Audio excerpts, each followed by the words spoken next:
What's going on? It's Brady from Scape Haven. This video is going to be showing you exactly how to set up your lead forms for your Facebook ads. This form is going to pre-verify leads and ensure only high quality, serious buyers are filling out your forms. For example, here's one lead that we received for one of our clients. We use these same lead forms to receive leads like this consistently. And within just a few months, we generated over 130 pre-verified leads, which added up to an estimated extra $1 million in new job opportunities. This is actually just one video from a 5-part training.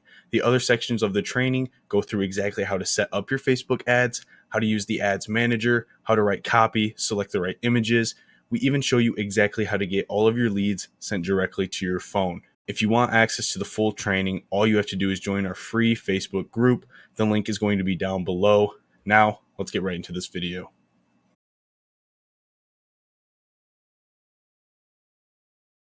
Now let's get into the main event, which is going to be creating your instant form. This is where we are actually going to capture the lead once they click on that call to action button. Again, this form is how we verify the lead, make sure that they are high quality, and make sure that they are actually serious buyers. So now Facebook has customizable templates that you can use, but we're going to go ahead and just make our own. So now go ahead and click on create a form. And we want the form type to be rich creative. You can name the form lead verification V1. Really doesn't matter too much on the name. Then as you can see here, this is kind of a preview of what's going to pop up on the right hand side. So as you edit this, it'll give you a little bit of a preview of what the user is going to see when they click on that call to action button. There's going to be a picture at the top, a headline, and you can add more information about your company. I'll be showing you that very shortly. And then below is going to be the qualifying questions, followed by getting contact information, privacy policy, and then a final message for the leads after they've submitted their information,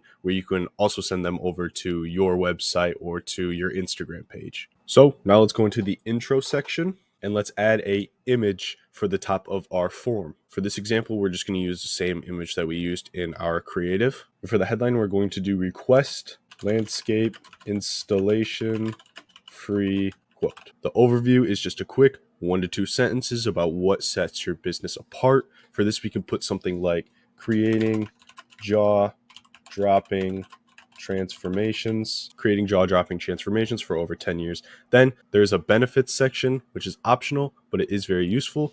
This is where you can kind of just drop a little bit of social proof. You could do over 155 star reviews, quick and responsive staff, highly experienced crew. So now over on the side, we can see this is a little tab that people can click on for an overview.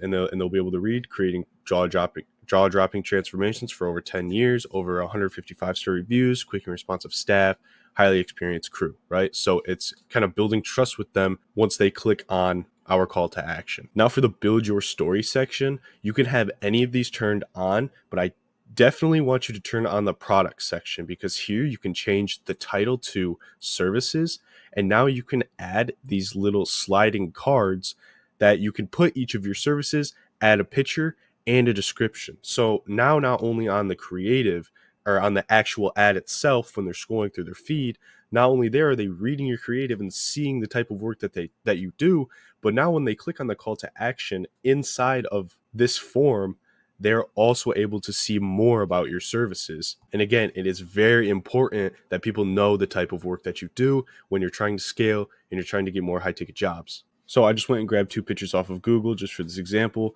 But for these 2 cards, we're going to broadcast full installations, or remodels will do.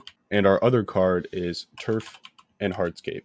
So now we can give a description of each and add 3 benefits. So for description of full remodels, we can just say something like bring your dream yard to life, endless possibilities, high quality work, personal oasis, right? So we really want to kind of capture their desires here because they're already on your page. Then for card 2, for turf and hardscape, for the description, we could say professional installations, year-round beauty. You can say something about how it's more eco-friendly and perfect for kids and pets and for families. So perfect for families. So really, look at how clean and nice this looks. It's such a nice user experience, and you can go and add more cards for your more services. So if you do pool remodels and pool installations or custom masonry, you can go ahead and add cards for them and do the same thing. So you can really customize this, make it your own, make it unique, make it fit your brand. You can turn on how it works, give them a little step-by-step of what the installation process is going to look like. You can turn on social proof, where it's just like the services section. There'll be these cards. You can add an actual customer's name, add the review that they gave your company, add the project that you completed for them. It's super customizable, and it really gives the users a ton to look at and really makes that buying decision much easier for them. And it's super neat and compact. Like, it's not going to overwhelm them because everything folds up into these little drop downs. When they click on this get quote button, everything's going to be folded up here, and all the questions, when we add our questions, everything is going to be below it. And then all they have to do is select these drop downs, and then they're able to get even more information, build even more trust with your company just by clicking on these little drop down menus. So you can add as many of these as you want, customize them, make them fit to your brand. Having more isn't really going to hurt you in any ways. Of course, you don't need all of it, but if you have it, it's not going to hurt you. On to the good stuff. Now we are going to be creating our questions that the user is going to have to fill out. This is the verification. The questions we are going to ask them is going to kind of pre-verify the lead and make sure that the leads that are coming in actually have somewhat of an idea of a project that they want, and make sure that they're looking for the services that you provide. So there's two types of questions that you can ask. You can create custom questions, and then there's pre-filled questions. For the pre-filled questions, this is more or less just going to be your name, phone number, and email. Now, like it says, Facebook pre-fills this information from their Facebook account. I say it over and over again that name, phone number, and email is not a high quality lead. It's not really even a lead at this point because it's just so easy to obtain. All a person has to do is click on your lead form, and the information is already filled out for them, and they just press submit. So sometimes this information is outdated. Maybe their Facebook account is old and it's not even the right phone number or email anymore. But most of the time, since this information is so easy for them to submit, they end up not even remembering that they submitted a form with you anyways. Or maybe they're submitting a ton of forms a day. Maybe they're getting a ton of different quotes from a ton of different companies. So they end up not even remembering that they filled one out for your company. But we still do include it because obviously we need it. So for the pre-filled questions, we are going to leave email, full name, and phone number. But we are also going to add custom questions. So when it comes to the custom questions, we want to be asking enough to make sure that we can actually verify these leads. We want to make sure we're asking the right questions about their desired project, but we also don't want to be asking them a million questions so that anyone who clicks on the form is just going to be like, this is too much work, and just click off. We want to try and find a kind of a happy medium. It's also best when you can have multiple choice questions because, again, the easier it is for the user to fill out the form, the more leads you're going to get, but the more verified they're also going to be. So for our multiple choice questions, this is going to be best time to contact you and estimated project budget. Then for the answers for best time to contact you, we're just going to have three choices. It's going to be morning, afternoon, and evening. So that's super easy. That'll be the first question they see. And this is a great question to ask because a lot of people will find that it's very hard to get a hold of these leads. Sometimes they're just not picking up the phone. When you ask this question, now you have a better idea of when to actually give them a call. For estimated project budget, you can kind of move this around to fit what typical projects look like for your company. For this example, we're just going to do 2,000 to 10,000, 10,000 to 25,000, 25,000 to 50,000, and 50,000 plus. Next, we're going to ask them the city or where they're located. You can do a multiple choice for this if you only service like 3 to 5 or maybe 6 different cities. Otherwise, just do it as a short answer.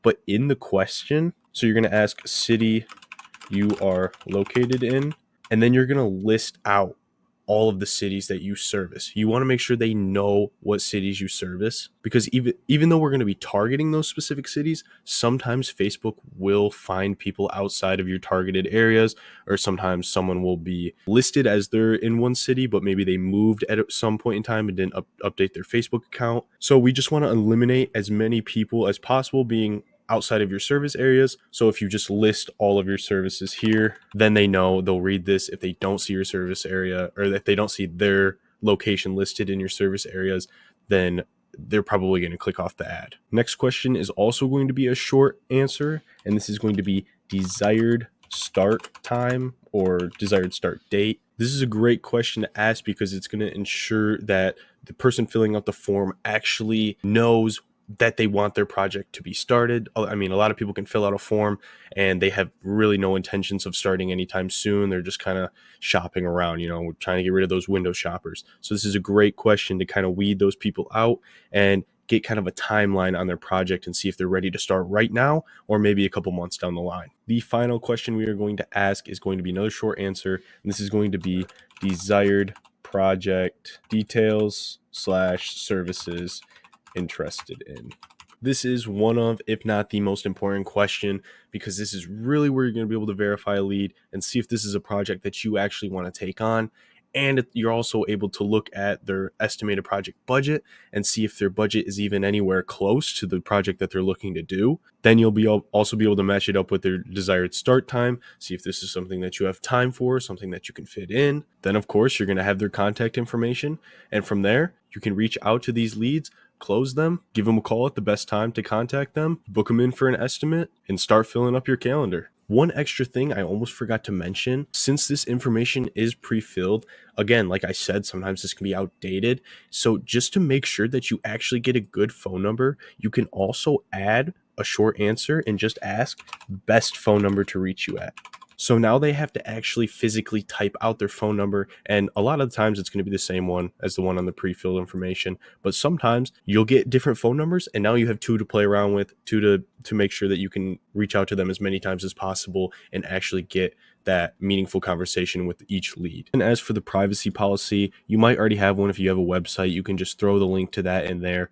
If not, I will leave a link to a pre-built one that you can copy. All you'll have to do is swap out your company information inside of the text, and then you can throw that link in here. Then the last thing is just a message for the lead. You can customize this. This is the message that they're going to see after they submit their information. You can say something like, you will be receiving a call from someone on our team soon. We will discuss the next steps in your landscape installation process.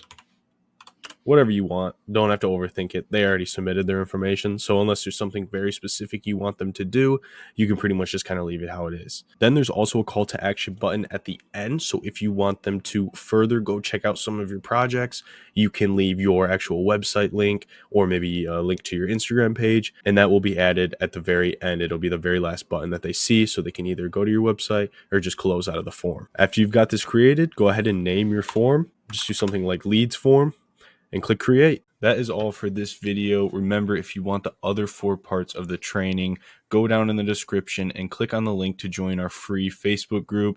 As soon as you sign up, you'll be asked to enter your email, and we will email you access to the rest of this training. If this video was helpful and you want more training like this, just leave a like and then subscribe so you don't miss out on any new videos. Also, feel free to leave a comment below, and I'll make sure to get back to you with any questions that you have. That's all I got for this one. I'll see you in the next.